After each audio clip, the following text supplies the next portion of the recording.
Most people think they know themselves. They assume that if they can list their strengths, name their weaknesses, explain their habits, and say what they want from life, then that is already enough. But the truth is much more unsettling. Knowing facts about yourself is not the same as understanding yourself. You can spend years living next to your own soul and never truly meet it. You can be educated, rational, composed, financially literate, able to analyze markets, risks, people, and strategies, able to build a career, relationships, and a reputation, and still remain almost a stranger to yourself. Carl Jung understood this better than most. He saw in a person not only the mind, not only the personality we show the world, but a much deeper inner system where desires, fears, repressed impulses, old wounds, archetypal images, unconscious scripts, and that very force which so often directs our lives without the permission of our conscious mind, all exist side by side. That is exactly why a person can sincerely want one thing and keep choosing something else again and again. They can dream of closeness, yet destroy relationships. They can speak of freedom, yet be drawn back to the old cage. They can want wealth, order, depth, and stability, and in the most important moment, act as if losing serves them better. And this is where the most unpleasant part of the conversation begins. The subconscious is not a pretty, esoteric metaphor or a trendy word from social media. It is a vast, invisible territory inside you, where everything is stored that you have not become aware of, not lived through, not accepted, not integrated. And that territory does not stay silent. It is constantly speaking to you. But it does not speak in words. It speaks through symptoms, repeated mistakes, strange attractions, unexpected flashes of anger, irrational anxiety, lingering exhaustion, self-sabotage, attraction to the same kinds of people, painful reactions to criticism, unexplained shame, inner emptiness, procrastination, jealousy, obsessive thoughts, dreams, and even through what you call just my personality. Jung believed that a person becomes truly adult not when they have learned how to look good in the eyes of others, but when they have begun to endure an encounter with what is hidden inside them. Not with what is easy to speak beautifully about, but with what is unpleasant to admit. This is the path to deep self-understanding. And that is exactly why it is so rare. People are ready to work on their bodies, their careers, their status, their skills, their investments, their social mask. But they are not at all ready to work with their own shadow. Because the shadow is not an abstraction. It is the parts of you that do not fit your ideal image of yourself. The shadow is not only aggression, envy, or dark desires. It can also be your vulnerability, which you are used to seeing as weakness.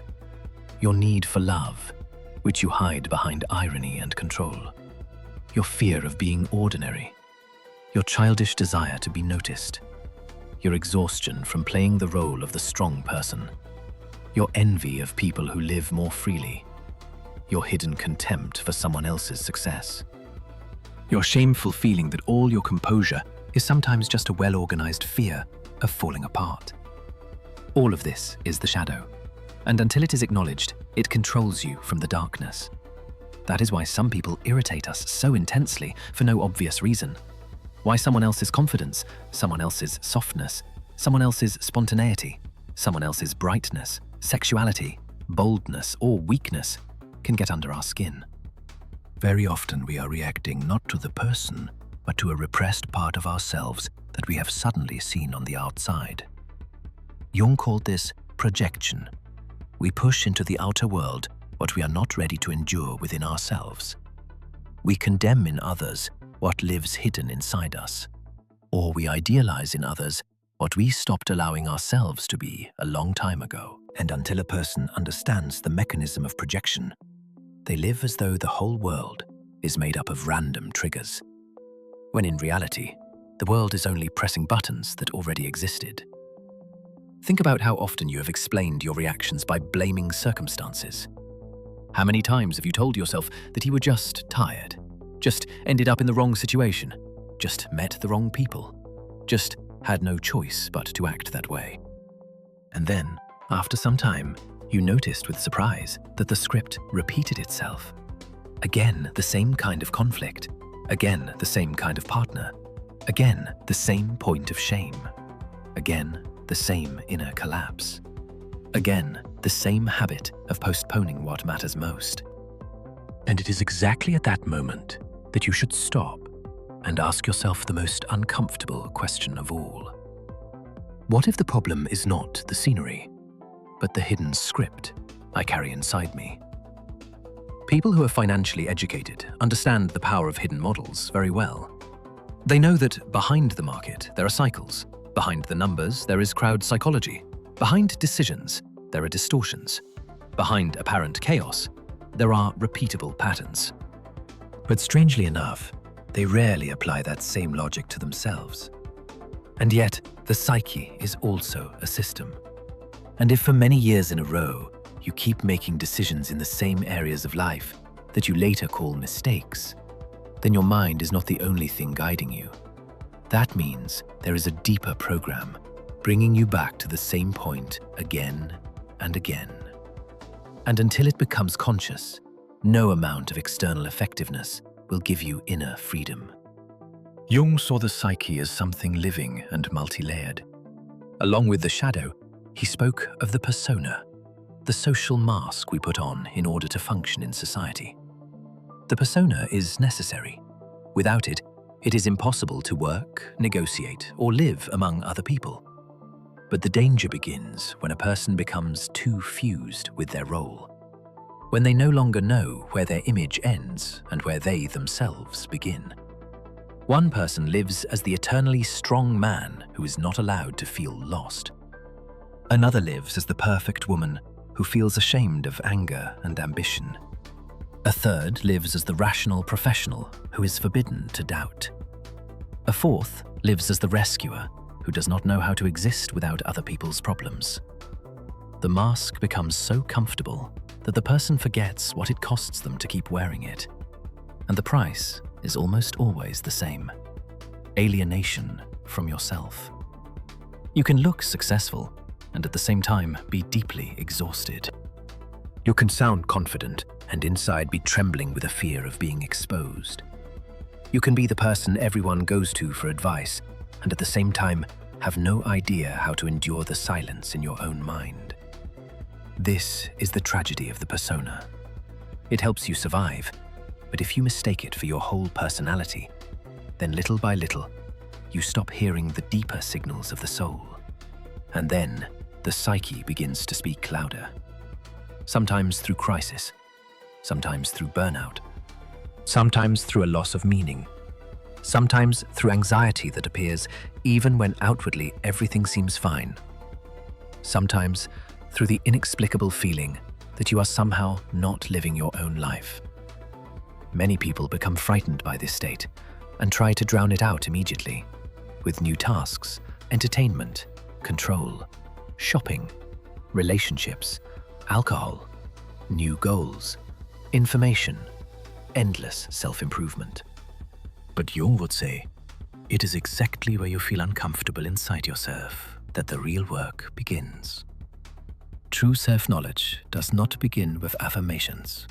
It begins with honesty, with the willingness to notice that you have not only a bright side, not only intelligence, discipline, and high standards, but also chaos, resentment, fear, dependence on recognition, envy, vanity, spiritual laziness, a thirst for control, and unexpressed pain.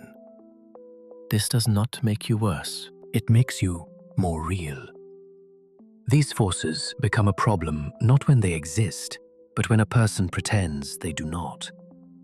Everything unacknowledged sinks downward and begins to control life from the basement of the psyche. Jung called the path to maturity individuation. That difficult word means more than simply finding yourself in the popular sense. Individuation is the gradual gathering of the personality into a whole. It It is the process in which a person stops being a bundle of reactions, roles, and defenses. They begin to see which parts of their personality are at war with each other, which desires are genuine and which are imposed, where they are living from fear and where from inner truth. It is a path not toward perfection, but toward wholeness. And for an intelligent person, there is one especially painful detail here. Intellect by itself does not save you. Sometimes it even gets in the way. It helps you explain everything, but it does not always help you meet a feeling. That is why many truly educated people handle inner uncertainty so poorly. They know how to think, but not how to live through experience. They know how to analyze, but not how to stay beside pain without an immediate urge to fix everything. They know how to build a system, but not how to simply admit honestly, I am afraid, I am ashamed, I am envious, I am lost, I am tired of living behind this mask. And without that admission, no deep self-understanding is possible. Dreams play a special role in the Jungian approach, not because every dream is a ready-made prophecy, but because in dreams, consciousness weakens and the unconscious gets more room for symbolic language. Repeating dreams, images of being chased, falling, closed spaces, water, strangers, dead relatives, ruined houses, strange children, animals, dark figures. All of this may be not random noise, but an encoded message about your inner state. The unconscious does not always speak directly. It speaks in images. And the more attentive a person is to those images, the more they begin to understand that their life is structured more deeply than just a set of everyday decisions. But even without dream analysis, the unconscious constantly reveals itself in small things, in slips of the tongue, in what you react to painfully, in what you keep postponing, in whom you choose, in what qualities you forbid in yourself. And here I want you to stop for a second and notice one thing. While you are listening to this text, something very specific has already come to the surface inside you. Maybe it is one trait you hide even from yourself. Maybe one repeating mistake. Maybe one fear that has been influencing your decisions for a long time. Do not push it away. On the contrary, give it a name. And write in the comments one short, honest sentence. What part of yourself did you understand too late or are only beginning to notice now? When a person speaks an inner truth out loud, it stops being a shapeless shadow and becomes the beginning of awareness. And awareness is the first step toward inner freedom. But deep self-understanding is impossible if a person is always trying to seem better than they are. That is exactly why Jung was so far from shallow positive psychology. He did not promise that you would feel better simply from having the right thoughts. He did not teach you to suppress the dark in order to look bright. He taught you to see the whole, and that is far more difficult. Because as soon as you start seeing the whole, many convenient illusions collapse. You notice that some of your goals were driven not by love, but by the desire to prove something. That some relationships were held together not by closeness, but by the mutual compensation of wounds. That your need for control sometimes disguised deep anxiety. That your independence may have been a fear of dependence. That your rationality was a way of not feeling. For an adult, this is a very sobering moment, but it is exactly what gives you a chance for a genuine restructuring of your life. Because only by seeing hidden motivation can you stop being its slave. Only by noticing where your decisions are really coming from can you begin choosing differently. And here an amazing paradox begins. The more honest a person is with their shadow, the less that shadow needs to act destructively. Aggression, once acknowledged as part of you, no longer has to break through as passive hostility. Fear, once seen honestly, no longer has to turn into sabotage.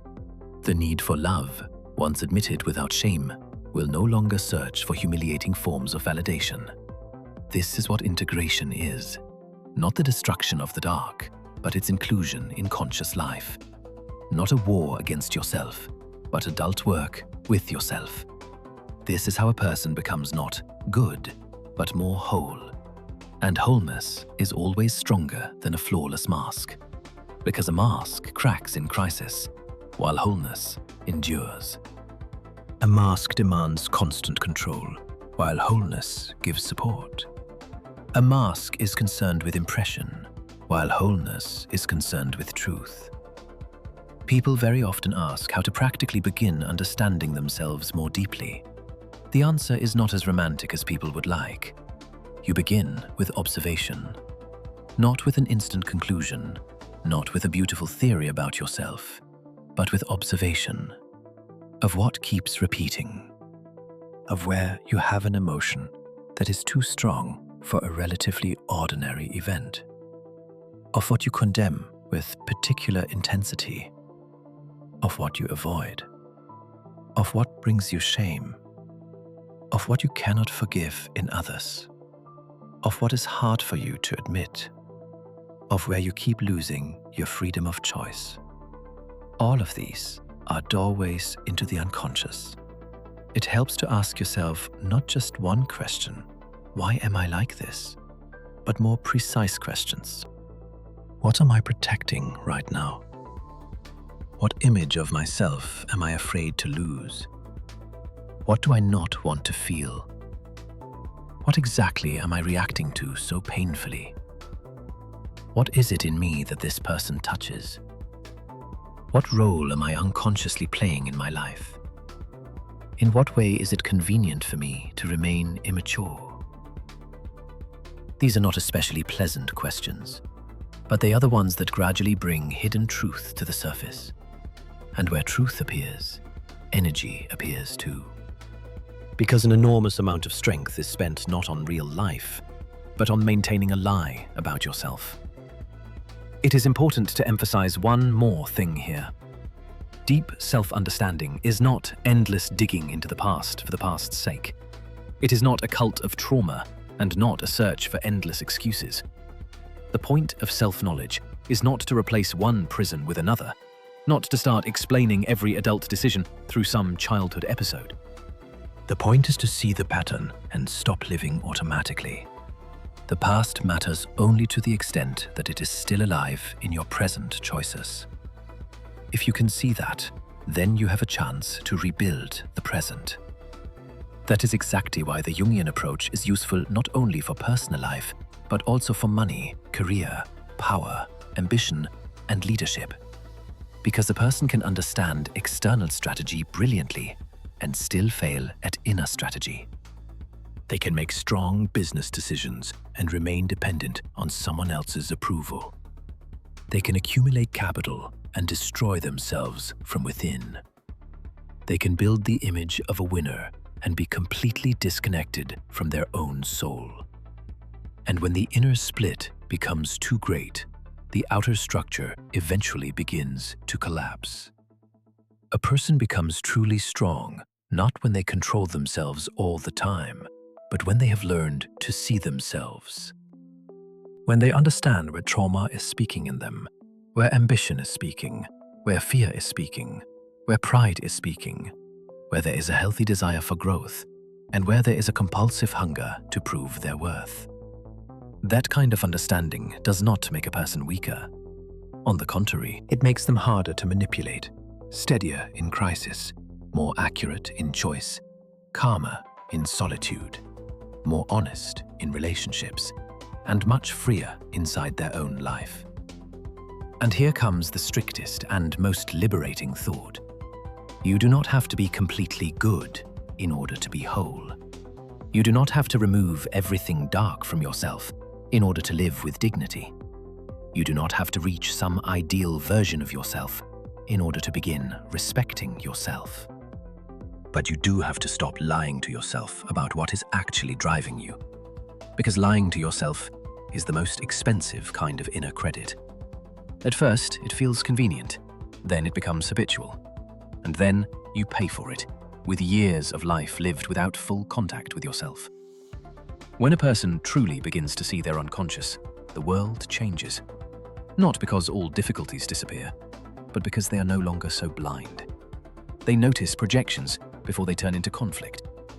They feel an old script approaching before they fall all the way into it. They hear more clearly where they are living from fear and where from truth. They are no longer so obsessed with the mask, no longer so frightened by their own shadow, no longer so dependent on outside noise. And in that, there is real adult strength. In the end, the secret of your subconscious is not that something mystical and foreign is hidden there. The secret is something else. The most important forces in your life have been living inside you for a long time, but too often you look for the explanation outside yourself. You look for someone to blame, for circumstances, chance, the market, other people, age, time, mood. But you rarely stop in front of the most difficult mirror of all. And Jung seems to remind us again and again, what you do not make conscious in yourself will one day begin to look like fate. And perhaps that is exactly why deep self-understanding is not a luxury or a philosophical hobby. It is a question of quality of life, a question of freedom, a question of whether you will live this life as a bundle of other people's programs and automatic reactions, or as a person who dared to meet themselves fully, with the light, with the darkness, with the mask, with the wound, with the strength, with the truth. Because only where you stop running from your own depth does more than self-knowledge begin. That is where real inner maturity begins.